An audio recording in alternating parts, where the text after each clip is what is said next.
Hi. Pomai, say hi, David Cook. Hi, David Cook.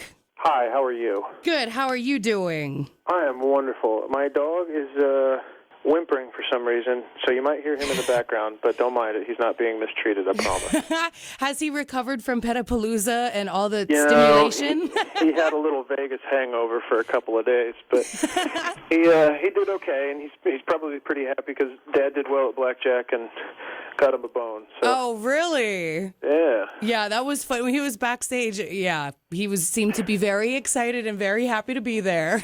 Exactly. Oh, that's too funny. So you have your new single, The Last Goodbye, which is actually being e-shipped, right? Yes. It's out today. It's out today on iTunes and Amazon, and yeah, impacting at radio, hopefully. You're like, let me just throw that out there really quickly. Just a little earworm, maybe. And then your album, The Loud Morning, it's going to be released June 28th. Pre-sale is available today. You can start ordering it for all of your fans. Dude, your fans are extremely enthusiastic. I like that. Yeah, it's a good way to describe them. They are fantastic. I'm extremely fortunate to have their support. Yeah, I had to think about what word I was going to use because I made the mistake of going on our station's Twitter and asking, hey, David Cook fans, are there any questions you'd want to ask him? And I made the mistake of putting my own Twitter on it. And I was like, wait, what are all these messages? I mean, like hundreds. I was like, holy cow. Well, did you get any good questions? I think I did. One of them was, how many guitar tracks did David personally record for the record? Oh, wow. That's a good one, right? There's a lot of guitars on this record, so I don't know. I would guess in the 20s, maybe 30s. All right. And then actually, you know what I didn't know, and I learned from your fans, and I'm assuming it's true because your fans are awesome. Do you have a degree in graphic arts? I do. I studied graphic arts in college, and my emphasis was on print and web-based design. So how does that help you in your job today?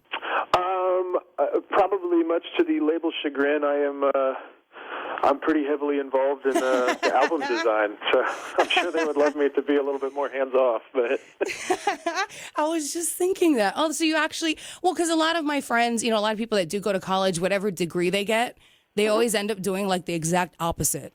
Well, yeah, I didn't go to school to be on American. I didn't major in American Idol. I should say that. So, but yeah, I love doing that. It's actually one of my favorite things about this whole process is being able to be involved in the visual aspect of this record and really every record I do. Oh, it's interesting. And of course, speaking of American Idol, good segue.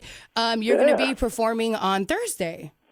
Yeah, actually, I'm really excited to go back. I almost feel like I'm going on to a completely different show with the new judges and everything. But oh, that's right, yeah. Yeah, but really excited. We obviously any chance I get to go back is always great because I get to see all these people that I've built these relationships with by being on the show. And I think past that, I'm excited to meet the new contestants and the new judges and really just go back, have a good time, play a song. Do you have any flashbacks when you go back there of oh my God, I was so scared. Okay, this freaked me out. I can't believe I actually went through this whole process.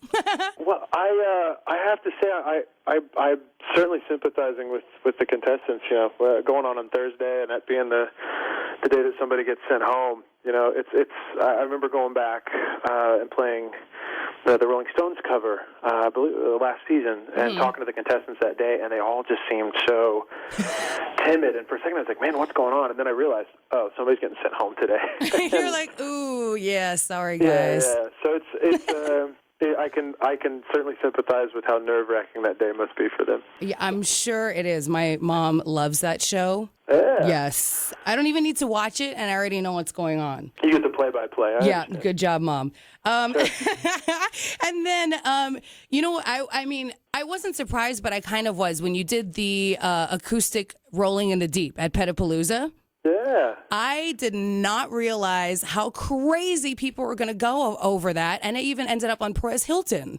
I didn't either, to be honest with you. And, it was just one of those things that we were kind of racking our brain leading up to the show, what do we want to do for some covers? And I think the first one we worked up was Rolling in the Deep. Our keyboard player's girlfriend has just been, hammering that song into our heads, just playing it on repeat. And we just decided to try it just for fun. It ended up being a lot of fun to play. But yeah, I don't think any of us really anticipated it taking on a life of its own that way. But I think it's probably, it says a lot for Adele. I mean, that song's just everywhere right now. Oh, yeah, it is. And then, of course, Twitter. Please ask David Cook if there's a duet with Adele in his future. I would think Adele's probably pretty busy right now, but if she wants to, I'm down as long as I can sing some lower harmonies than her, because that song is ridiculous to sing. It's like Pat Monahan singing Hey Soul Sister. Exactly. And then if you could do a duet or work with any artist right now, who would it be? I think Adele has to be on that list, of course. I'm really digging Christina Perri's vibe right now. Mm-hmm. So I'd love to work with her. But really, that list is so wide open. I don't know. If Springsteen ever wants to do a duet, I'm in. I'll just come play Shaker or something. You'll be like, just call me Bruce. Yeah. Call me Mr. Springsteen. Whatever he wants to be called. I'll call him. Whatever. Mr. Springsteen. Yeah. And then I just have to read this because I always think this is hilarious. Can you tell David, does he know that he is melting girls' hearts all over the world? All caps, question, exclamation, exclamation, and we love him. Well, I know it now, I suppose. Thank you, whoever sent that in. Your fans definitely do love you, and I got a good dose of that on Twitter yesterday. And then this is another interesting question, and it's always interesting because, like, when I heard what's on President Obama's, his iPod, what's on your playlist of favorite songs that you always have to listen to? Oh wow. I listen to a lot of comedy, and so Paul F. Tompkins and Mike Birbiglia and David Cross and Maria Bamford and Brian Regan. I don't know. It's strange to me. I play music, and I've been completely enveloped with music, and then I guess maybe it's just I get done doing that, and the last thing I want to do is listen to music, so I listen to comedy records and just kind of unwind. But past that, I recently just went back and bought the entire Silverchair catalog, and really been enveloped in that. And but next week, who knows? It'll probably be something different. I'll probably be listening to self-help books on tape or something. So Deepak Chopra. Yeah, exactly. Is there anything or any music or song or artist that you just totally rock out to that people would be extremely surprised? Wow, extremely surprised.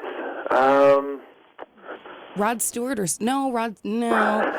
Wayne Newton? I don't know. No, actually, let me think. I will say the weirdest record I own is actually, it's a record that I listen to when I'm going to sleep every night. And it's just the sounds of rain. Really? Yeah. So I listen to thunderstorms, I guess. Does it have the jungle and the monkeys in the background? That's probably the next installment. But this is just purely it's rain on a rooftop, rain on a gentle stream, a thunderstorm in the middle of Oklahoma, or whatever. I'm weird. I understand this, but yeah, but I'm kind of weird too. So the weird thing is that I totally understand you. That's well, good. I'm glad somebody does. That's weird. But you see, now all your fans are going to be like, we listen to Raindrops every night now because David Cook does. I'll probably get a bunch of gifts of those kind of CDs from now, which is great. So Christmas is just around the corner, right? Right? Oh, very good. What's the craziest thing? What's your craziest fan encounter? The craziest thing you've gotten sent? And underwear doesn't count because underwear isn't that crazy. It's kind of normal. Well, I get a lot of homemade food. Really? It's always interesting to me because mailing food always seems a little interesting to me. Mm-hmm. You let Dublin test it first? No. No, Dublin. We're trying to keep Dublin lean, ready for whatever endurance test he's got to come up against. But I don't know. I do. I've been smelled a few times. That's probably still the weirdest thing for me is I've been smelled, noticeably smelled a couple times. You know what? Actually, well, one of our jocks did that to Adam Lambert. Really? Yes, she Well, was like, I was Susan, told to smell you because you smell good, so she smelled him. So Adam can empathize then. Yeah, apparently he can't. What exactly do you smell like? I don't know, because they always smell after a show, which is generally not the best indicator. I don't know. You'd have to ask them. Is musk an appropriate answer? I guess so. What would your bandmates say that you smell like? They would probably say I smell like something I'm not allowed to say on radio. So. You don't want to? No. Let's get the FCC involved. Let's really go for it. Come on. Mm-hmm. And then actually another question that a lot of your fans were asking is about touring. When is that going to start happening? Hopefully really soon. We've got a few shows here and there lined up right now, and as we get further into promo on this single and getting closer to the record release, I'm sure the schedule will fill up pretty quick. I know with the last record, we did, I think, 154 shows in a year, and I would love to double that. I really, really enjoy being out on the road, and so hopefully the long-term answer to that question is we have a ton of shows coming up over a very long period of time. What about traveling overseas? I'll go anywhere and everywhere. We did some writing overseas. I got a chance to go to London and Stockholm. Oh, wow. And, I loved it. Stockholm is probably one of my favorite cities I've ever been to. So, I think the goal right now is to go around the world and really play this record for anybody that wants to listen. So hopefully that's everybody. Have you performed in Hawaii? I haven't. See, I don't get to go to... I'm from Hawaii, sheltered. So that's why I'm like, I don't think you've ever been there before. No, actually, I just sent my folks on a cruise around Hawaii for Christmas. So they've been, but I haven't. So maybe one day I can catch up. Good son. That's a good son. Yeah, I try. All right, so new single out today, The Last Goodbye. Mm-hmm. We got the album coming up June 28th, and you can actually pre-sale it today. Yes. Yes, and then you're going to be on American Idol Thursday. Looking forward to that. Oh, man, you just got it all figured out. You keep going. What else? Oh, yeah. It's my job. Come on. No, you're doing fantastic. I will say I'm very, very excited for everybody to hear this single and hear this record, and hopefully everybody tunes in on Thursday at American Idol on Fox and enjoys the show. J-Lo, Steven Tyler. All of it. Casey Abrams. Awesome. Ryan Seacrest will be there. I know everybody's excited about that. I am. So. Sure you are. Well, thank you for calling. Oh, thank you so much. I always like talking to you guys, and I had a blast at Petapalooza, and hopefully we can do it again real soon. Right? Good job. Yeah. Yes, and then hopefully, you can bring Dublin again, and he can hang out backstage. Absolutely. We'll see what we can swing, but he's got to learn to handle Vegas a little bit better.